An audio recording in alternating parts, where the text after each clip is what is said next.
Top quality और consistent performance के लिए सिर्फ सिल्वर पंप नाम याद रखना।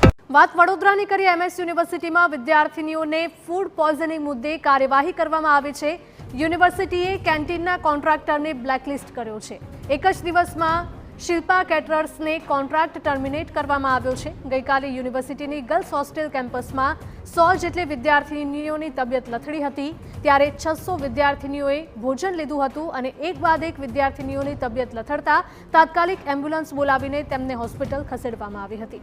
જો કે એસએસજી હોસ્પિટલમાં બેડ ખૂટી પડતા ગોત્રી હોસ્પિટલમાં વિદ્યાર્થીઓને ખસેડવામાં આવી હતી। પ્રાથમિક તપાસમાં ફૂડ પોઈઝનિંગ થયું હોવાનું સામે આવતા તપાસના આદેશ અપાયા। તો વડોદરાની એમએસ યુનિવર્સિટી ફરી એક વખત વિવાદમાં આવી છે। યુનિવર્સિટીમાં વિદ્યાર્થીનીઓને ફૂડ પોઈઝનિંગની અસર થઈ હતી અને આ જ મુદ્દે કાર્યવાહી કરાઈ છે। યુનિવર્સિટીએ કેન્ટીનના કોન્ટ્રાક્ટને બ્લેકલિસ્ટ કરી દીધો છે।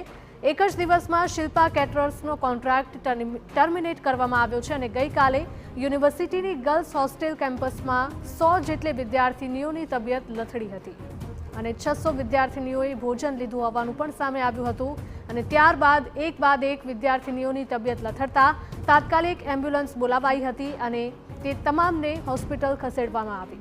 જો કે એસએસજી હોસ્પિટલમાં બેડ ખૂટી પડ્યા હતા, જેથી ગોત્રી હોસ્પિટલમાં આ તમામ વિદ્યાર્થીનીઓને ખસેડવામાં આવી।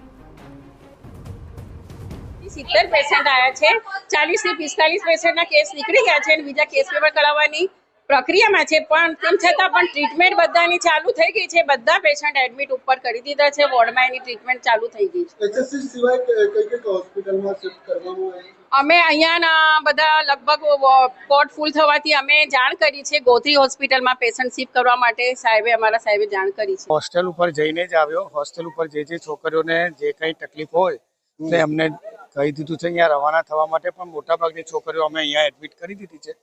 હોસ્ટેલ ઉપર હવે સ્ટેબલ છે, હવે કોઈ તબિયત વધારે ખરાબ નથી। હમણાં હાલ કેટલી થઈ? અત્યારે હાલ લગભગ 35 થી 40 છોકરીઓ અહીંયા એડમિટ કરેલી છે।